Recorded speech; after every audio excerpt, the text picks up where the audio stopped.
recordar un poquito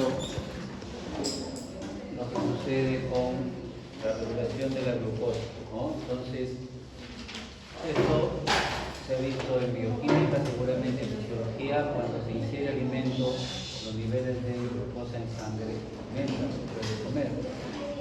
Se absorbe la glucosa, llega a la sangre y aumenta, ¿no?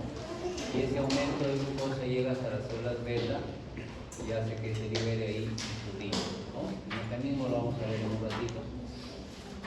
Una vez que se libera la insulina, cumple dos funciones principales.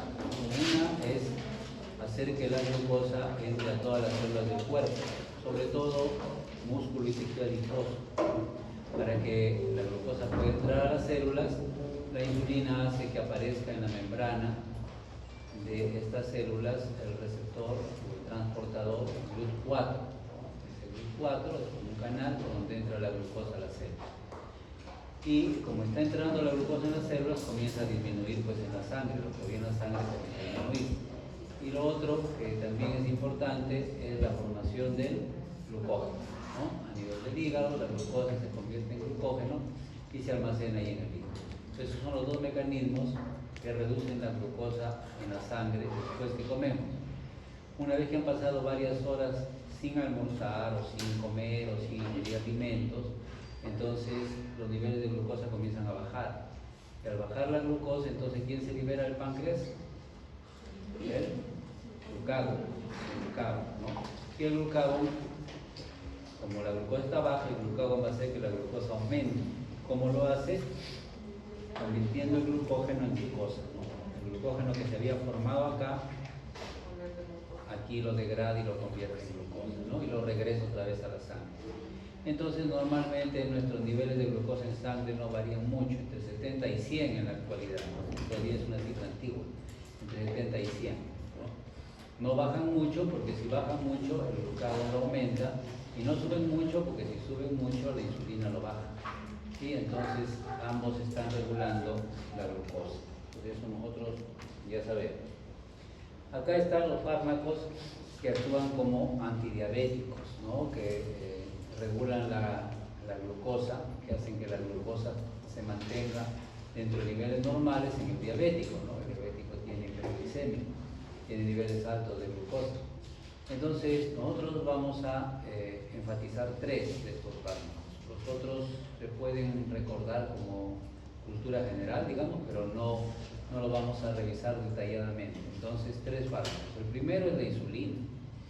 O sea, no es la insulina obviamente en nuestro cuerpo, es una insulina sintética, obtenida en el laboratorio, y esta insulina, que es de varias clases, ¿no? Que vamos a ver en un ratito, obviamente lo que hace es lo que hemos dicho: aumentar la formación de glucógeno en el hígado y hacer que la glucosa entre a los tejidos, al músculo, al tejido adiposo, ¿no? A los huesos, a la piel, a todas partes entra la glucosa gracias a la insulina.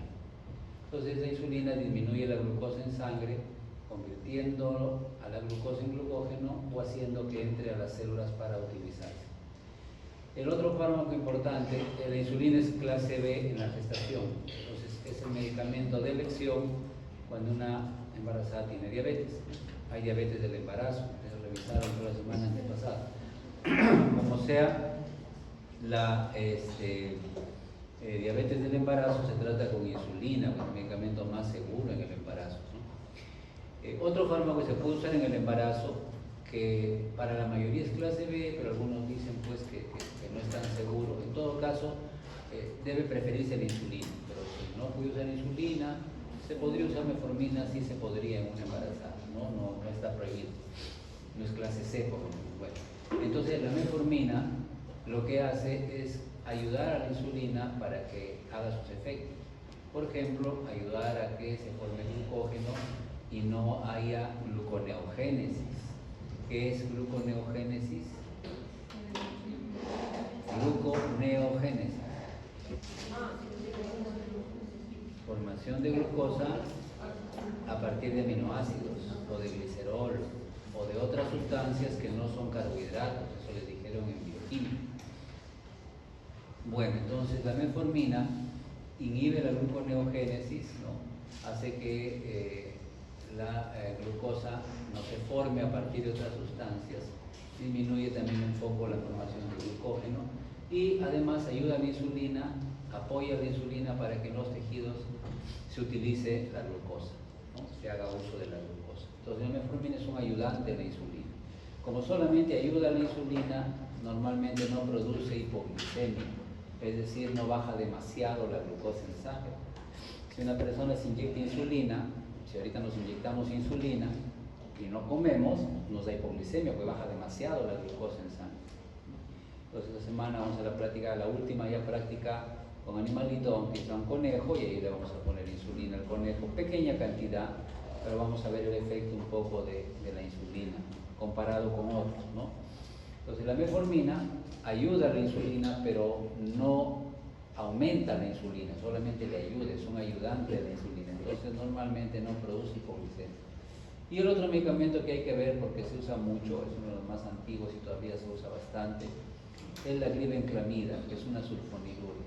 La glibenclamida hace que el páncreas secrete insulina, entonces ¿producirá o no producirá hipoglicemia? La glibenclamida hace que el páncreas libere insulina. ¿Producirá o no producirá hipoglicemia la glibenclamida? Sí, porque al hacer que libere insulina es como si te estuvieras poniendo insulina. Así es, si no comes puede haber hipoglicemia, ¿ya? Entonces, estos tres medicamentos nos vamos a ocupar. Después, es cierto que hay otros, por ejemplo, cuando uno come, nuestro intestino, nuestro tubo digestivo, sobre todo el intestino delgado, liberan unas hormonas que se llaman incretinas. O sea, cada vez que nosotros comemos, nuestro intestino libera incretinas. Y las incretinas, ¿qué hacen? Se van al páncreas y hacen que se libere insulina para bajar la glucosa, porque has comido. ¿Ya? Entonces, cuando se descubrieron estas hormonas, alguien inventó un medicamento que se llama gliptina, que inhibe a la enzima que destruye a las incretinas. Bloquea la enzima que destruye a las incretinas. Si bloqueamos esta enzima, las incretinas ya no se destruyen y se mantiene elevada la producción de insulina. Pero siempre depende de lo que comamos. Si no comes nada, no produces nada de incretinas. Entonces la pastilla no va a hacer nada porque no va a haber a quién proteger. Pero si comes, has almorzado, entonces se liberan más incretinas, comienza a producirse insulina y el medicamento, esta pastilla que se llama gliptina, bloquea la enzima que lo destruye a estas. Entonces, como no se destruyen, mantienen los niveles de insulina un poco más altos. Entonces, esos medicamentos algo más modernos, ¿no? Están en uso, son medicamentos que se están usando ahorita, un poquito más caros, pero como no se usan por seguridad todavía en la embarazada, no se ha comprobado que no hagan problemas, nosotros nos quedamos con la insulina, la glibenclamida y la metformina. Esos tres nomás. Y la glibenclamida está contraindicada en el embarazo, sino que se usa con frecuencia, es clase C en el embarazo, entonces es mejor no usarla. Insulina siempre, a veces metformina, pero el resto mejor no, incluida la glibenclamida. Pero lo vamos a ver porque es uno de los más usados. Aquí está cómo se libera la insulina. Esto también deben haberlo visto en fisiología, bueno, como sea. Cuando uno come, cuando uno acaba de almorzar, acaba de comer, hay bastante glucosa en la sangre. Esa glucosa por la sangre llega hasta el páncreas. Esta es una célula pancreática, no es todo el páncreas, este celeste es una célula beta, ¿no? Los islotes de la Angerland del páncreas, esta es una célula beta. Entonces, ¿qué está pasando? Como hay bastante glucosa en la sangre, el GLUT2, que es un transportador, que trabaja cuando hay bastante glucosa, no trabaja cuando hay poquito. El GLUT2 solo trabaja cuando hay harta glucosa. Como acabas de comer y hay bastante glucosa, entonces lo mete al interior de la célula beta, del páncreas, lo mete a la glucosa. Y adentro, por varias reacciones complicadas que ustedes han estudiado en bioquímica, la glucosa termina transformada en ATP.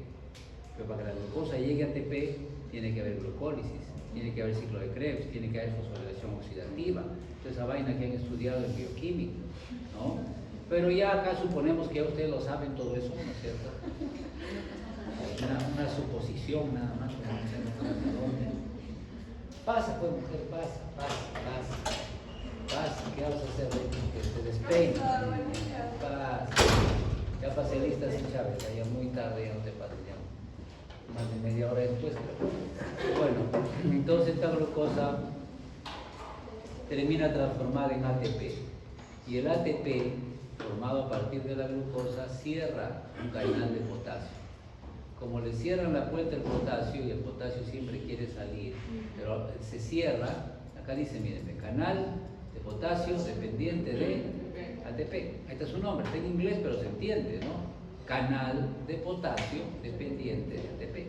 Como la ATP cierra esta puerta y el potasio entonces ya no puede salir, está como nosotros acumulado adentro, entonces este potasio que está acumulado y que no puede salir, porque le hemos echado llave a la puerta, entonces hace que el interior se vuelva más positivo, el exterior negativo, o sea, hay una despolarización, o sea, hay un canal de calcio entre el calcio, y el calcio es el que saca la insulina. El calcio es el que produce la exocitosis, o sea, hace que estos gránulos, estas bolsitas que tienen insulina, se fusionen con la membrana, y liberen la insulina a la sangre. ¿Sí? ¿Está bien? Pues eso es lo que sucede normalmente cuando comemos. Cuando nosotros comemos, el páncreas libera insulina. ¿Cómo lo hace? Así como está acá. ¿Ya? Entonces, esto ya ustedes lo saben más o menos, me imagino, por fisiología. Pero así sucede.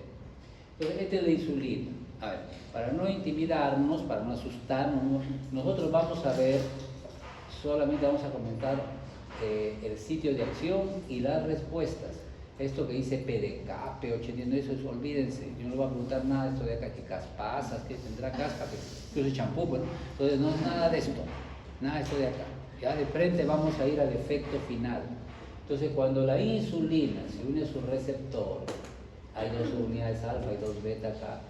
Entonces, en la parte interna de la célula hay un aminoácido que se llama tirosina. Acá en la parte azulita hay un aminoácido de tirosina. Esa tirosina se fosforila y adquiere actividad de sinasa. Entonces, cuando ustedes buscan en los libros, dice que el receptor de insulina tiene actividad de tirosina-sinasa. Sí. ¿Qué significa tirosina-sinasa?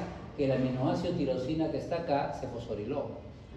Y luego de fosforilarse comienza a actuar como una sinasa, como una enzima, y fosforila varias sustancias que no vamos a hablar aquí. ¿Ya? Entonces la insulina se une a su receptor, se activa la tirosina que está acá, se convierte en una sinasa y viene un montón de fosforilaciones. ¿Cuál es la consecuencia? Ya esto no vamos a marearnos con eso. ¿Cuál es la consecuencia? Estas tres son las consecuencias más importantes, las consecuencias metabólicas más importantes. O sea, aumenta la síntesis de glucógeno. También aumenta la glucólisis. ¿Ah? ¿Qué es glucólisis? Ya, conversión de glucosa en piruvato. Podemos decir que degradación, glucosa a piruvato. La glucosa se convierte en piruvato. Bueno, también aumenta, pero sobre todo aumenta la síntesis de glucógeno en el hígado, ¿no? Aumenta la síntesis de proteínas y hay adipogénesis, o sea, formación de tejido adiposo, formación de grasa. Si sintetiza, la insulina es una hormona anabólica o catabólica. Es hormona fuerte, sin miedo, anabólica. Anabolismo es síntesis y catabolismo es degradación. Entonces, es una hormona anabólica, ¿no? Bueno, aquí está lo mismo otra vez, miren, otra figura, pero sin entrar en todos estos detalles, cosas de acá, ese pH, no sé cuánto, ¿no? De frente acá arriba, ve, acá está la insulina, este es el receptor. Había dos más pequeños y dos más largos. Y acá estaba la tirosina que se fosforila. ¿Sí? Y luego fosforila otros más y no sé cuánto ya. No importa quién fosforila. ¿Qué consecuencia tiene eso? ¿No? ¿Por qué le hemos puesto esto? No nos hemos quedado con el otro nomás. Porque aquí, ojo, estoy viendo que cuando actúa la insulina, ¿qué dice acá? El transportador de glucosa pasa a la membrana para que la glucosa pueda entrar. Quiere decir que esta es una célula, por ejemplo, de músculo. Podría ser de músculo uterino, por ejemplo. El músculo uterino para contraerse necesita energía, por lo tanto necesita glucosa. Entonces, en el músculo uterino hay receptores para la insulina. La insulina llega y se une a su receptor, y una de las consecuencias es que este transportador de glucosa, que se llama GLUT4, así les enseñaron ustedes, GLUT4, pasa a la membrana, y una vez que esté en la membrana, permite la entrada de glucosa, pues facilita la entrada de glucosa. Es un transportador en realidad, no es un canal solamente como un hueco, sino que lo mueve un poco, ¿no? Lo desplaza, le ayuda a entrar. Bueno, como sea, entra la glucosa al músculo uterino y la glucosa dentro, por todas las reacciones de la glucólisis, esa vaina se convierte en ATP. Y con ATP puede haber contracción, pues, para la contracción del útero, si no, ¿cómo se contrae? Necesita glucosa. Entonces la insulina hace que la glucosa entre a los tejidos con el GLUT4. ¿Qué más hace la insulina? Varias acciones metabólicas. Algunas ya lo hemos visto hace un rato. ¿Dice acá? ¿Qué dice acá? Síntesis de glucógeno. Pues el anterior también dice lo mismo, síntesis de glucógeno. ¿Qué dice acá? Síntesis de proteínas, ¿no? Y el anterior también decía adipogénesis, ¿no? Síntesis de grasa. Pero ¿qué más dice acá? Transporte de glucosa, que acá lo estamos viendo. Efecto contra la lipólisis, o sea, favorece la síntesis de grasas, pero se opone a la degradación, ¿ya? Es contrario a la lipólisis, ¿ya? Y también inhibe, ¿qué dice acá? ¿Y qué era gluconeogénesis? ¿Carguayal otra vez? La glucosa se elimina a partir de aminoácidos. Por lo menos acordémonos de los aminoácidos, ¿ya? Porque también se forma a partir de glicerol y de lactato, pero a veces con tanto nombre nos mareamos. Por lo menos a partir de aminoácidos, ¿ya? A partir de aminoácidos. Bien, entonces eso es, la insulina inhibe la gluconeogénesis, o sea, reduce la formación de glucosa, aumenta la conversión de glucosa en glucógeno, o sea, almacena la glucosa como glucógeno y hace entrar la glucosa a las células.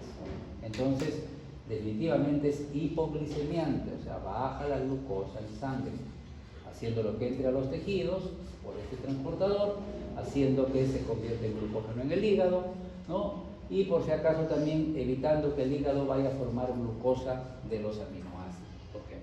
Todas estas acciones son metabólicas, de metabolismo, ¿no? De reacciones químicas que tienen que ver con nutrientes, en fin. Pero también hay otro grupo de acciones. Acá dice transcripción, dice crecimiento. Estas son acciones proliferativas.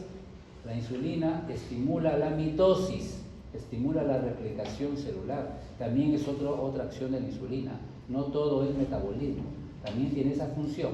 Entonces la insulina tiene dos grandes grupos de acciones, dos grandes ramas, digamos. Una rama metabólica, acciones metabólicas, y una rama mitogénica, ¿no? O una rama de replicación o de crecimiento celular o de proliferación celular, como ustedes lo quieran entender, ¿ya? Entonces esto es también una acción de la insulina. Ahora, para que la persona tenga síntomas de diabetes, generalmente han pasado varios años. Si yo veo acá, han pasado más o menos 10 años desde que empezó la enfermedad, sino que la persona no se da cuenta. Solo si va al laboratorio y saca una prueba de glucosa y lo encuentra alta, ahí se asusta y dice, uy, ¿no? Y ahora una hemoglobina glicosilada también sale alta y dice diabetes. Va, y si es diabetes, ¿cuántos años habrá tenido? No tenía ninguna molestia, ¿no? Entonces, eso sucede, ¿no? Eso sucede. Entonces, ¿qué pasa? Que el páncreas, conforme pasa el tiempo, en el diabético, no en toda persona, obviamente, hay personas ancianas que no son diabéticas, pero en las personas que tienen tendencias genéticas, ya saben que obesidad, que lo predispone, en fin, entonces las células beta comienzan a disminuir. Cuando la persona tiene síntomas, ya cuando comienza a orinar bastante, a tener más apetito, pero a bajar de peso a pesar de que comen más que antes, inclusive, ¿no? Y orinar a cada rato, entonces eso ya, tener mucha sed, en fin, todo eso sumado, saca una prueba y ya tiene diabetes. Bueno, cuando ya tiene diabetes, solo le queda la mitad del páncreas. O sea, cuando le diagnostican diabetes a las personas, no todas, ¿no? Pero cuando le diagnostican, generalmente ya le queda solo la mitad del páncreas. La otra mitad ya no sirve, ya se destruyó. Entonces, con esa mitad, si es cuidadoso, puede vivir muchos años, ¿no? Pero después de algún tiempo, pongamos acá unos 15 años, igual el páncreas, las células beta, no todo el páncreas, las células beta van a desaparecer. Si las células beta desaparecen, ya no hay quien produzca insulina. ¿Se muere la persona? ¿Qué se hace? Se le inyecta insulina, bueno, y sigue viviendo, ¿no? Y sigue viviendo, ¿no? El problema es que como no se cuida, pues sí hay otros problemas, ¿no? Insuficiencia renal, ¿no? Problemas de aterosclerosis y más cosas que terminan a veces matando a la persona. Bueno, vamos a hablar de la insulina algunas cositas, ¿ya? La diapositiva, tal cual, yo lo voy a subir al Canvas, ya tienen las anteriores clases, ya están ahí, incluida la semana pasada. Entonces, tengo que subirlo ya también porque el próximo martes tenemos examen. Ya terminamos la tercera unidad, ya se acaba esta tortura, ¿no? La tercera unidad ya acabamos hoy, esta semana acabamos la tercera unidad, ¿no? Entonces, el próximo martes, llegando para acá, tenemos examen de unidad, solo de la tercera unidad, ¿está bien? Pero es una unidad un poquito grande, ¿no? Y ahí está reproductor. Recuerden que tienen que dominar bien reproductor, pero las preguntas no van a ser fáciles de reproductor, ¿ya? Sí dijimos, ¿ya? Las preguntas... Sí, perdón. ¿Qué pasa? No, las preguntas de reproductor van a ser difíciles, Rosas, ¿no? Rosas, no me acuerdo. ¿Ah? Las otras, más o menos como venía haciendo, trataremos de un poco más sencillas, pero reproductor estudien bien, pues. Además, la mayoría de preguntas van a ser de reproductor, ¿ya? O sea, estrógenos, progesterona, anticoncepción hormonal que ustedes han hecho, y ocitóxicos, citocolíticos, esos son la manito, ¿no? Estrógenos, progestágenos, anticoncepción hormonal que han hecho su RCU, ¿no? Ocitóxicos, citocolíticos, ¿ya? De ahí 5 por 2, 10 por lo menos preguntas van a venir de ahí, y el resto viene de la otra cosa, ¿ya? Entonces, sí, por lo menos, ¿ya? Listo. Ya, a ver, avanzamos. Hoy estamos un poco despiertos. A ver, entonces, acá están las acciones de la insulina, pues. Sea la hormona o sea el medicamento. Ustedes saben que el medicamento, antes la insulina se obtenía del páncreas del cerdo, ¿no? Entonces mataban al pobre cerdo, sacaban su páncreas y ahí sacaban su insulina. Pero esa insulina, como era de cerdo, era muy alergénica, producía mucha